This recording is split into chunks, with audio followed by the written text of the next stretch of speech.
compagnie et avec beaucoup de plaisir de Gordon Zola pour son livre Le vrai journal du capitaine Hollande aux éditions du Rocher. Parodie, mais j'ai envie de vous demander un petit peu comment on aborde ce travail, parce que c'est vraiment du travail d'orfèvre, je vous le dis franchement, on en parlera un peu du style, mais comment on aborde ça? C'est assez particulier, c'est-à-dire qu'en fait, l'idée, là en l'occurrence, c'était de créer une série de mémoires apocryphes de différents hommes contemporains, parce que j'avais par le passé déjà fait beaucoup de livres sur les historico-déconnants, des poilars, des polars poilants, des romans parodiques autour de Tintin, donc la parodie complète de Tintin. Et là, je voulais me lancer dans en utilisant cette plume un peu délirante, très rythmée, etc. Je voulais la mettre au service d'un projet plus contemporain. Et donc j'ai commencé à imaginer une série de personnages politiques ou en tout cas de l'état médiatique. Et puis je me suis dit, je vais commencer avec François Hollande et il fallait que je trouve une métaphore pour que la façon dont j'en parle soit à la fois pas le fait de tirer sur l'ambulance et en même temps soit plutôt puisse permettre à ma plume de rentrer dans ma façon d'écrire, en fait, de rentrer dans les codes peut-être pas de la parodie parce que c'est pas vraiment une parodie. Oui. Donc je l'ai imaginé en capitaine du vaisseau fantôme. Donc c'est son journal. Et ce qui était très intéressant dans cette façon de faire, c'est que étant donné que c'est lui qui parle, il ne peut pas dire je suis un crétin, je suis pas bon, je rate tout, enfin tout ce qu'on peut imaginer éventuellement. Donc pour lui tout va bien. Donc il a une vision des choses qui lui est personnelle, sauf que lui n'a pas vraiment conscience qu'il est capitaine du vaisseau fantôme. Mais en même temps, ce qui est intéressant, parce que là on parle un peu côté humour, et c'est sûr que ça compte, mais là-dessus c'est vraiment étayé, parce qu'il y a des fois on sent bien qu'il y a des pics, et que vous dénoncez certains, on va dire Cahuzac par exemple, ne serait-ce que parce que c'est le plus évident. C'est facile, cela dit. Voilà, c'est ce que j'allais dire. Mais c'est intéressant aussi, parce que c'est quoi? Éduquer un peu le lecteur, on va dire, pas éduquer parce que c'est un peu méchant comme mot, mais qu'il soit éveillé, attentif. Alors, moi l'éducation, non, surtout pas, ni le message. Parce qu'en réalité, ça c'est vraiment mon choix sur le plan humoristique. Je ne veux pas, comme disait d'ailleurs San Antonio, si j'ai un message à faire passer, j'utilise la poste. C'est un peu ça, c'est-à-dire que non, l'idée de travailler l'humour à haute dose, c'est justement de ne pas donner de leçons, de ne pas donner une façon de penser, mais de s'amuser des codes qui nous sont communs, ou de la mémoire collective, et d'essayer de décaler le discours. L'humour, c'est ça, c'est le décalage de la réalité. Donc, mais c'est aussi ce qui fait passer mieux les messages, je pense. Évidemment, et l'idée de le faire, de le transformer en capitaine du vaisseau, c'est-à-dire qu'en même temps, il n'est pas entouré d'un aréopage de ministres, mais d'hommes d'équipage. Et tout est à l'avenant. Ça vous est venu tout de suite, l'image du bateau, parce que ça colle à fond. Vous savez de quoi je suis parti, le Hollandais volant. Voilà. Vaisseau fantôme, le Hollandais volant, donc parfois volage, en l'occurrence. Donc cette parabole-là, cette métaphore-là m'est venue aussitôt. Et après, j'ai essayé de voir comment je pouvais la tenir jusqu'au bout. Et là, j'aurais pu faire un livre de 400 pages. Je me suis beaucoup renseigné sur le trajet d'Hollande, j'ai lu pas mal de biographies. Et ce qui m'a frappé dans les biographies que j'ai lues, c'est qu'à aucun moment, je pense que ce serait pareil pour Sarkozy ou des gens de cet acabit, à aucun moment on parle de l'intérêt national, jamais. C'est-à-dire qu'on voit les biographies, même les journalistes qui en parlent ne rendent pas compte, on voit des gens qui ne sont que dans le politicien. C'est-à-dire comment on fait pour prendre le Parti Socialiste, comment on fait pour prendre la place d'un tel. Il n'y a jamais d'intérêt supérieur. Mais ça c'est passionnant, il y a un moment, vous m'excuserez parce que je ne retrouverai pas le passage, où on voit qu'il est en train de réfléchir justement à la tactique qu'il doit utiliser, mais manque de bol, il y a un ministre qui le court-circuite. C'est passionnant comme approche.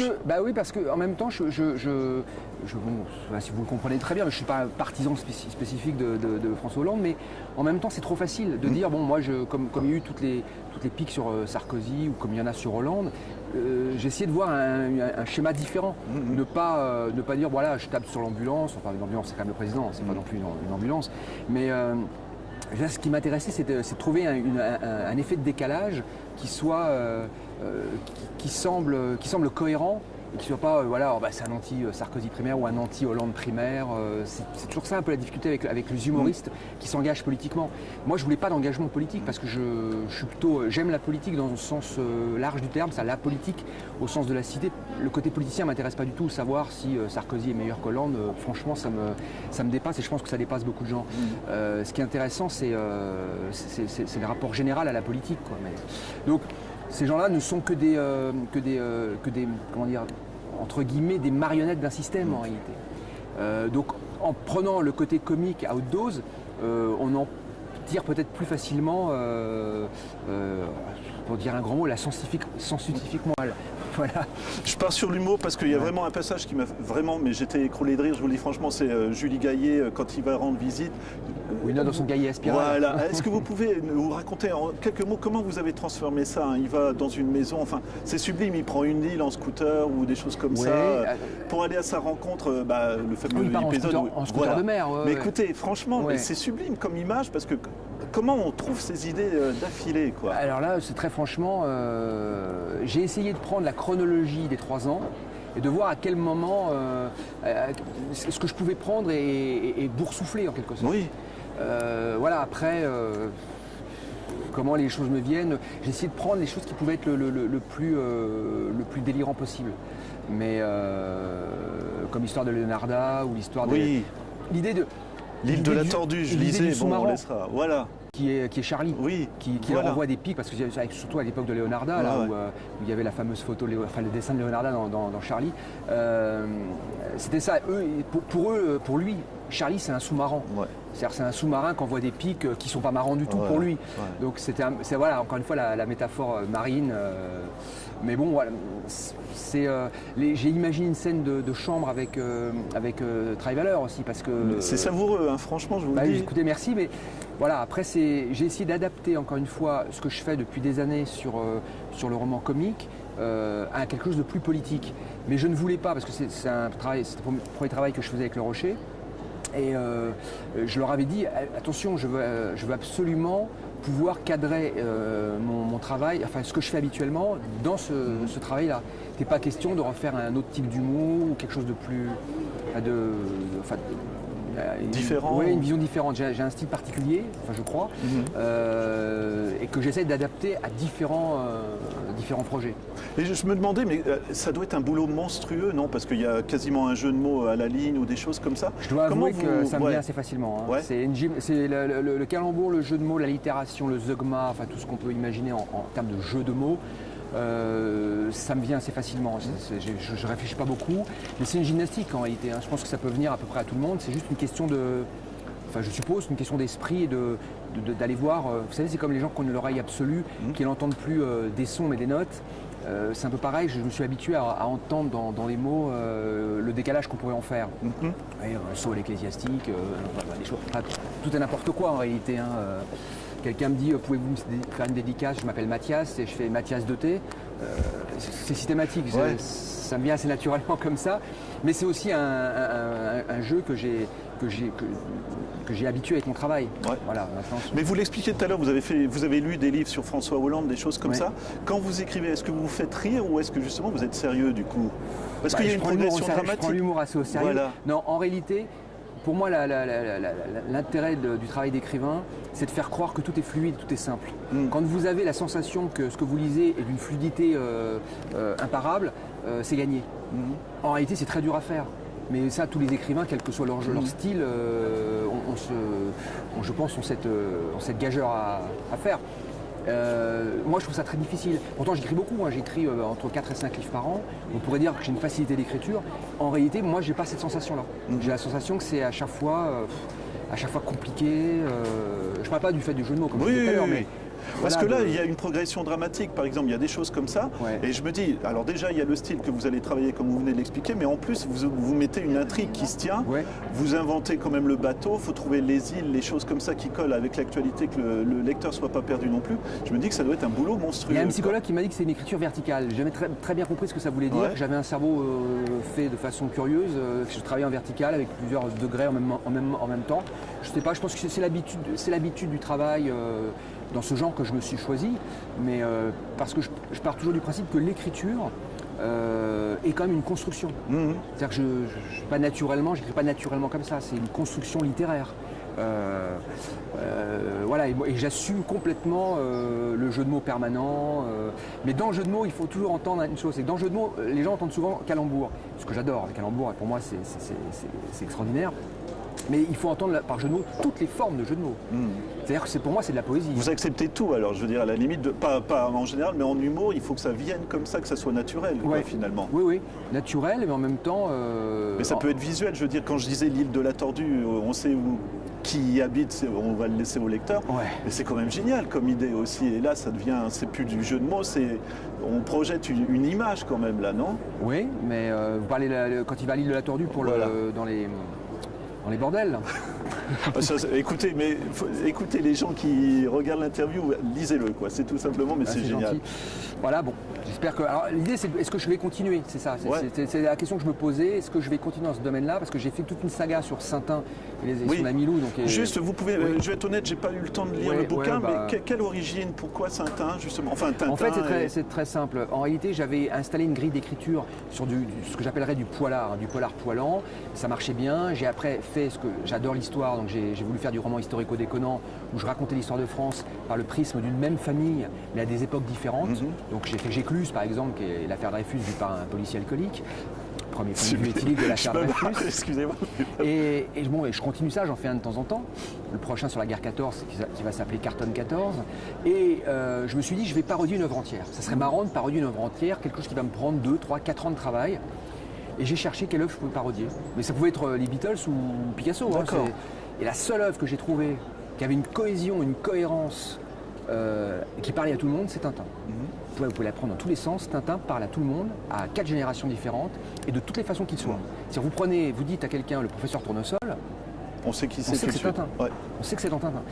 Prenez un titre de Tintin, au Pays de l'Or Noir, c'est Tintin. Et ça, c'est magique parce que...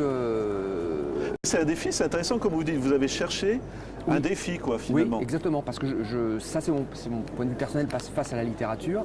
Je pense qu'il est très difficile de créer en littérature si on n'a pas des contraintes.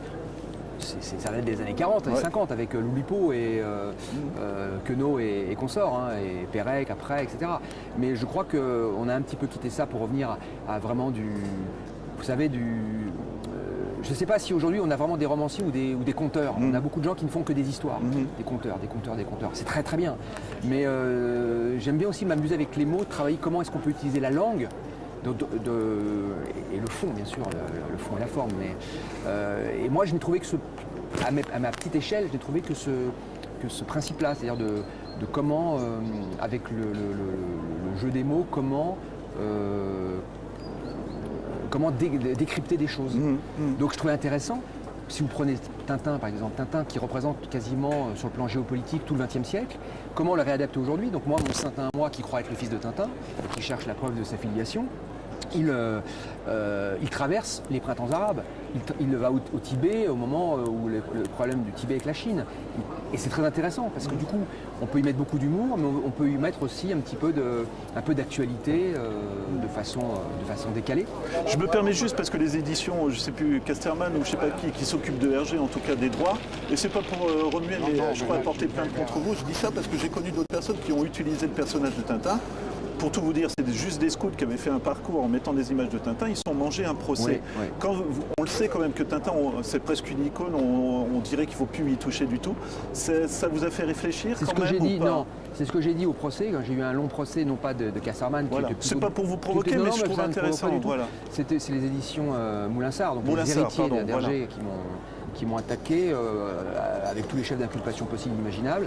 J'ai finalement gagné au bout de 2 ans, mais je savais qu'ils m'attaqueraient parce qu'on les savait très... attentifs, oui, et puis très, très procéduriers. Mais en même temps, j'avais pas prévu que l'attaque serait aussi violente, avec des centres de gendarmes et compagnie. Ça, c'est une chose. Mais en même temps, on peut pas s'astreindre à ça. Moi, j'étais parti du fait que je faisais une parodie. Donc quand on fait une parodie, on ne demande pas d'autorisation. On fait une parodie, sinon ça devient un droit dérivé. J'ai fait la parodie et j'étais persuadé de mon bon droit. Bien sûr qu'au bout d'un moment, il y a des gens qui vous disent « Ah mais quand même, ça ressemble, machin, t'as vu les dessins, etc. Ouais, tu crois que… » Oui, je crois que. Dès l'instant où j'ai la certitude d'avancer une pierre à l'édifice, enfin de mettre une pierre à l'édifice et d'avancer en disant « Non, il y a comme une création littéraire derrière. » dont Tintin a été l'origine, mais j'en recrée derrière avec notre mémoire collective, etc. Donc ils m'ont attaqué, ils ont perdu au bout de 2 ans. Et ce qui était intéressant, ce que je dis souvent, ce qui est intéressant, c'est que si, c'est d'où ma pathologie de l'indépendance absolue, c'est que si j'avais été chez Gallimard, chez Albin Michel, chez Flammarion, n'importe où, les services juridiques de la maison d'édition m'auraient dit non, on ne va pas le faire, parce qu'on va se faire attaquer. Et ils auraient eu raison, puisque j'ai été attaqué. Sauf qu'ils auraient eu tort d'avoir raison, puisque j'ai gagné. Et en fait, il n'y a que l'indépendance et là, un peu on va dire l'inconséquence ou la folie, on va dire, qui permet d'avancer en réalité. Parce qu'il y a quand même eu 3 points de jurisprudence sur le droit de la parodie à l'issue de cette procédure. Donc voilà, et c'est le rapport entre il faut être seul pour faire les choses, je crois. Pas être seul, tu vois, pas avoir de pression. Vous voyez, dans le Hollande dont on parlait tout à l'heure, qui fait au Rocher. Ça aussi, on pourrait dire, attendez, il y a vous attaquez. 2 chapitres ont été supprimés. Ok. Ont été censurés par le Rocher. D'accord. Je dirais même pas censurés, ont été auto-censurés. Et il n'y a pas pire que l'autocensure. Parce que la censure, c'est pas très grave. La censure, c'est on sait où est l'ennemi, on contourne. On déconne autour, mais quand il n'y a pas de censure, parce qu'aujourd'hui, il n'y a pas de censure, on peut dire ce qu'on veut. Apparemment. Il y a une autocensure parce qu'on on s'interdit des choses, parce qu'on va se faire attaquer non pas par l'État, parce que la vraie censure c'est l'État, mais par les associations qui naissent depuis 30 ans, qui fleurissent de tous les côtés, et ces associations-là attaquent au nom d'intérêts des fois privés. Et donc c'est pour ça qu'on s'autocensure aujourd'hui. Et ça c'est dramatique, il ne faut surtout pas s'autocensurer. Et je pense que le danger c'est pas la censure, c'est l'autocensure. J'ai juste une dernière question, je reviens au vrai journal du capitaine Hollande. François Hollande, vous l'expliquez, on ne tire pas sur l'ambulance, c'est le président, respect, tout ça. Non, c'est même pas ça. C'est même pas ça, mais il est sujet tellement à de la parodie. Voilà, mais je veux dire, vous disiez, oui, enfin on laisse tomber comme ça. Mais non, j'ai pas de respect du tout pour le personnage, pas du tout. Voilà. Mais enfin Hollande, mais c'est pas ça, c'est que tirer sur le c'est-à-dire pour un humoriste, moi je détestais, je ne devrais pas parler des autres, mais je détestais à l'évêque, parce qu'à l'évêque, il s'est anti-sarcosisé, il s'est tué tout seul. Parce que c'est tellement temporel ça. C'est temporel. La politique, c'est plus large que ça. On aura oublié Sarkozy dans 20 ans, on aura oublié Hollande dans 20 ans. Et je pense que c'est pas comme ça qu'il faut traiter la politique. Il faut la traiter sur un. Donc, si je m'étais mis à dire, parce que beaucoup de gens m'ont reproché sur le vrai journal de Hollande de ne pas être assez méchant. Mais l'idée n'était pas d'être méchant, mais d'être pertinent, d'essayer de soulever des choses comme ça, et après on en fait ce qu'on en veut. Mais en fait, j'ai mal amené ma question. En fait, je voulais dire, François Hollande, il y a tellement d'humoristes qui sont intéressés à lui. Vous, comme vous l'expliquez, est-ce que c'est une gageure d'arriver après en disant il faut que je sois drôle, et il y en a plein qui ont déjà parlé de toutes ces aventures, on va dire. Comment, là aussi, est-ce qu'il faut chercher une nouvelle orientation, une nouvelle piste ? Je vais vous répondre en reprenant ce que je vous ai dit tout à l'heure. C'est quand j'ai dit au Rocher, je veux absolument que ma plume spécifique s'intègre, et je ne veux pas déborder de ça. Parce que je crois qu'avec ce type de tonalité que j'installe sur mes romans, ça se prêtait à ça. Mais il fallait que je trouve une métaphore, qui était la métaphore marine. Et au-delà de ça, peut-être que ça n'aurait pas marché, comme je l'espérais. Une fois que vous l'avez eu, vous êtes dit c'est bon, là, j'ai trouvé... Oui, c'est que si demain je fais Bernard-Henri Lévy, ça sera Bernard-Henri Lévy, espion Mossad. MAU2SADE, bien sûr. C'est comme ça, il faut trouver un argument, un axe de travail. Une fois que vous avez l'axe de travail, vous mettez votre plume délirante et ça doit passer tout seul. Mais si j'ai pas l'axe de travail, la façon dont je vais décaler le projet, je commence pas. Quand j'ai commencé les Saintins, dont vous parlez tout de suite, j'ai d'abord fait un cahier des charges de 30 pages. En disant il va s'appeler Saintin, son ami va s'appeler Loup, son ami Loup, ça va être un perroquet, parce que c'est plus facile de faire parler un perroquet dans un roman qu'un chien. Le capitaine Aiglefin sera le capitaine Haddock, parce que Aiglefin c'est du haddock fumé, enfin le contraire. Tournesol, parce que c'est une huile, il va s'appeler Margarine. J'ai tout décomposé comme ça. Une fois que j'ai eu trouvé ça, je suis parti. Et quand j'ai écrit le Crado Pincefort, qui était la parodie du Crabe au Pince d'Or, c'est une fois que j'ai écrit le premier volume de la série de 24 romans, que j'ai dit, je tiens une super idée. Vous l'avez. Je tiens une super idée. Mais avant de le faire, j'en étais pas sûr. Et c'est un peu pareil. Dès l'instant où j'ai trouvé la métaphore du bateau, je me suis dit, il y a quelque chose, et je vais pouvoir déconner là.